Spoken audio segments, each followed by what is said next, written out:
अगला टॉपिक इदारिया। इसे पढ़ाने से पहले एक वाक़या अपनी ज़िंदगी के शेयर करता चलूँ, जिससे मैंने ज़िंदगी का एक बहुत बड़ा सबक हासिल किया था।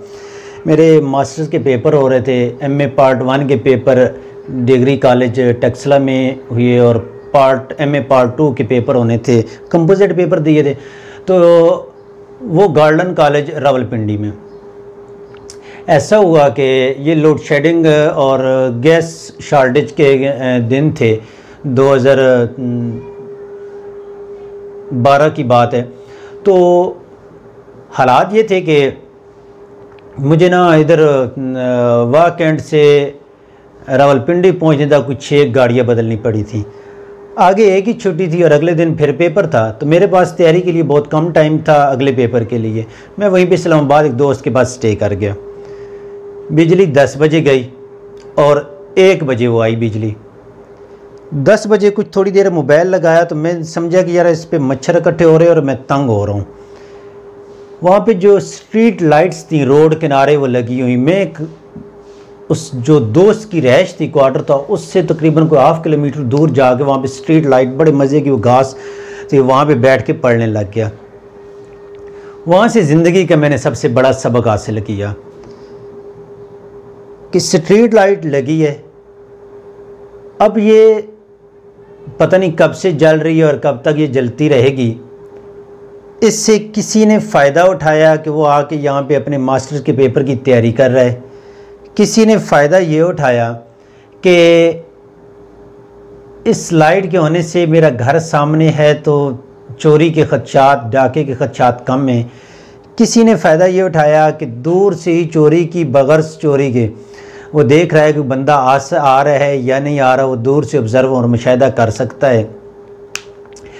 किसी ने कोई और मफाद उठाया। तो सबक जो हासिल किया कि आपका काम है जलना, आपका काम है मेहनत करना। कोई उससे सबक हासिल कर रहा है या नहीं कर रहा, लेकिन आपने जो अपना फ़र्ज़ है वो निभाना है। ये एक बेजान चीज़ से मैंने ज़िंदगी का बहुत बड़ा सबक हासिल किया। तो उसी सबक के हवाले से बताने का मकसद ये है कि इदारिया, ये अक्सर जब मैं क्लास में बच्चों को पढ़ाया करता था तो मैं अपनी इस रूटीन से हट के चीज़ें जो है बच्चों से शेयर करता था, ताकि बच्चों के अंदर इंटरेस्ट पैदा हो, वो कुछ आउट ऑफ कोर्स पढ़ें, उनकी तरफ उनकी सोच को मबजूल कराना। और इसके बावजूद कि मुझे पता है कि आज भी जो अगर मेरे कोई पुराने स्टूडेंट्स जिन्होंने 7-8 साल मुझसे पढ़ा, उनमें से किसी को शायद इदारिया या एडिटोरियल का पता हो। अगर कोई इस तरह पुराना स्टूडेंट इस लेक्चर को सुने तो ज़रूर कमेंट में वो बता दे कि सर मुझे पहले से याद था आपकी ये बात, तो मुझे खुशी होगी बहुत ज़्यादा। इदारिया कहते हैं एडिटोरियल। ये मुकम्मल जो है वो सहाफ़ती इस्तिलाह है, सहाफ़त की दुनिया से ये वाबस्ता है। इदारिया की तारीफ़ जो कार्ल जी मिलर ने की है, उसके मुताबिक ये हंगामी मज़मून है। किसी भी मौजू पर ये हंगामी मज़मून है।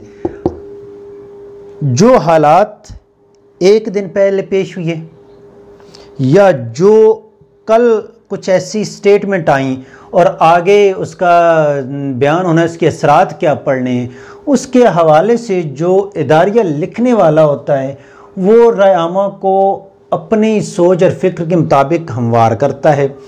वो अवाम को अपने नज़रिए, सोच और फ़िक्र से मुतमईन करना चाहता है और उस पर मुत्तफ़िक करना चाहता है।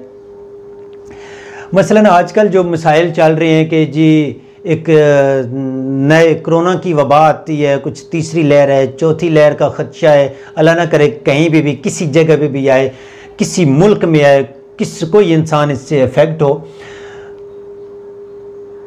तो उसके हवाले से जो एहतियाती तदबीर जो इदारिया लिखने वाला है वो इस पे बयान करेगा कि ये तजावीज़ आ रही हैं, ये आरा आ रही हैं, या इन चीज़ों पे हम अमल पैरा हों तो ये हासिल होगा। मुख्तलिफ़ ममालिक की जो पॉलिसी हैं जंगों के हवाले से है, मुल्क पाकिस्तान को उसमें क्या किरदार अदा करना चाहिए, क्या नहीं करना चाहिए, ये अखबार के इदारिये में लिखा होता है। एक ही इदारे में एक दिन के अखबार में 4 मौज़ूआत को भी डिस्कस किया जा सकता है। मुल्क के इंतहाई अहम मसले को भी डिस्कस किया जा सकता है। मसलन कोई नया वज़ीर-ए-आज़म बैठता है, नई हुकूमतें बदली हैं, नए चीफ़ जस्टिस आया, तो उसके बारे में भी इदारिया लिखा जाता है कि जी नए चीफ़ जस्टिस से हम ये तवक्कुआत रखते हैं, मुआशरे में ये नासूर, ये बुराइयाँ जो है नासूर बन चुकी हैं, इनके तदारे के लिए कुछ करे। हुकूमत से हम ये उम्मीद रखते हैं कि वो रास्तों की, सड़कों की बहाली के लिए काम करेगी, वो एजुकेशन के लिए करेगी, वो तालीम सेहत के लिए करेगी। तो ये इदारिया होता है। इस इदारिये इसी पे जो है वो कॉलम जो लिखे होते हैं, बाकी सारे कॉलम मुख्तलिफ जो राइटर्स होते हैं उनके मौजूद होते हैं। इस इदारिये से हमें किसी अखबार की पॉलिसी का अंदाज़ा होता है कि उसका झुकाव किस तरफ है, इल्म की तरफ ज़्यादा है, सेहत की तरफ ज़्यादा है, हुकूमत के हक़ में है, अपोजिशन के हक़ में है, हुकूमत के मुखालिफ है या अपोजिशन के मुखालिफ है, या उसकी आम जो है आवाम की ज़िंदगियों से कंसर्न उसका ज़्यादा है। तो ये जो इदारिया होता है इससे उसी चीज़ की हमें अंदाज़ा होता है। हंगामी मजमून आपको बता दिए इस वजह से होता है कि एक दिन पहले वाक़या हुआ, कोई स्टेटमेंट आई जिससे मुल्की लेवल पे बड़े पैमाने पे अवाम का इफ़ेक्ट होना जो है वो अंदाज़ा हो सके, तो उसके हवाले से जो इदारिये लिखे जाते हैं। आम तौर पे अखबार जो हैं वो हमारे वक्त और हालात के साथ अपनी पब्लिसिटी के लिए इस चीज़ को भी तब्दील करते रहते हैं कि ज़ाहिर बात है कि वो चाहते हैं कि हमारा अखबार ज़्यादा मकबूल रहे, लोगों तक ज़्यादा पहुँचे, ज़्यादा पढ़े।